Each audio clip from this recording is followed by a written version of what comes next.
Evergiven ship forbidden to leave the Suez Canal until its owners pay up to $1 billion in compensation for the chaos it caused. Business Insider story. Egyptian authorities said that they wouldn't release the massive ship, which was stuck in the Suez Canal for almost a week, until its owners agreed to pay up to $1 billion in compensation. Lieutenant General Osama Rabi, who led the Suez Canal Authority, said Egyptian authorities would demand $1 billion to cover the cost of freeing the vessel. The figure would cover the expense of the equipment and machinery used to clear the way and damage to the canal itself by the dredging, while also compensating about 800 people who worked to release the 200,000-ton ship. It would also fund the costs from blocking the canal, which ended up causing an epic traffic jam of more than 400 ships on either side of the channel. Fair or unfair? I think it's extremely unfair. Unfair to charge the $1 billion? Like they should just take the hit themselves? It just makes them seem unsophisticated. It's like a ransom. It's crazy. $1 billion. How about we're discussing this, some sort of settlement? But meanwhile, the 25-man crew is held hostage. They haven't been allowed to leave that ship, even though they are members of a union, by the way. Shout out to Amazon's great success with their union vote. They can't get them off the boat. But I think it's just crazy. It makes you think, I never want to go to Egypt. My God, if this is the way they do business, or the Suez Canal, how unsophisticated this governance is of it. I'm shocked by it. It's sitting right there. Just to come out and say $1 billion is irrational and crazy. Well, this was costing, what, $400 million an hour? As far as like how much it was costing profits, or however, I don't know how they calculated that number. Commerce. So yeah, I agree that I'm going to take the other side of this thing. I think $1 billion is a hefty price tag. Yeah, but why pay Egypt if that was the global economy that suffered from that, right?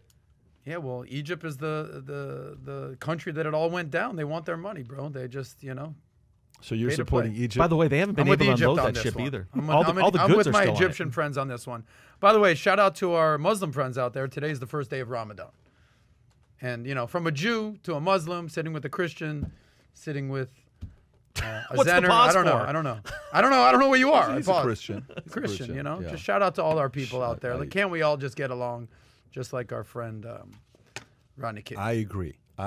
So you're sticking to the $1 billion. I think the $1 billion is fair, because if you are being urgent about going out there and bringing all the dredging, the people, I just don't know how they go about doing it. How do you come up with the math to figure out, would it be the ship owner to pay for it? Is it his fault? Whose fault was it? The wind?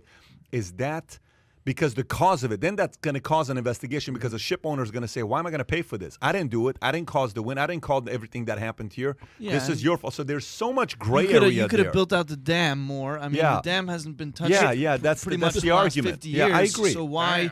And what does that money go to? Just to damages, or to build out? But don't get me wrong. They did take a hit, though. There is a hit taken, but I would want to know what caused it.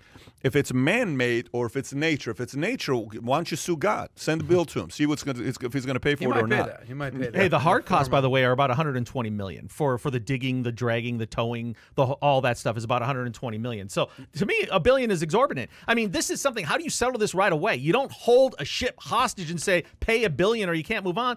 There's 20,000 crates on there that they haven't been able to unload. That's affecting a lot of people that paid for that it's supposed to be coming through. That's what insurance companies are for. That's what's going to eventually pay the toll on this anyway. It just seems like a number they kind of made up. Like, $1 billion. All right, go with it. There's no math involved. I think it's just pure emotion. Well, you better not screw up the next time you go through the Suez Canal, man. They are not playing. No, I know you're planning on going there in a few weeks, so just take it easy with your yacht. All right? It's gonna be a fun trip out there. It's gonna be a fun trip out there.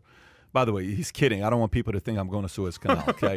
So if you enjoyed this little short segment from the podcast that we did, here's another short segment to watch. Or if you want to see the entire podcast, click over here. Take care, everybody. Bye bye.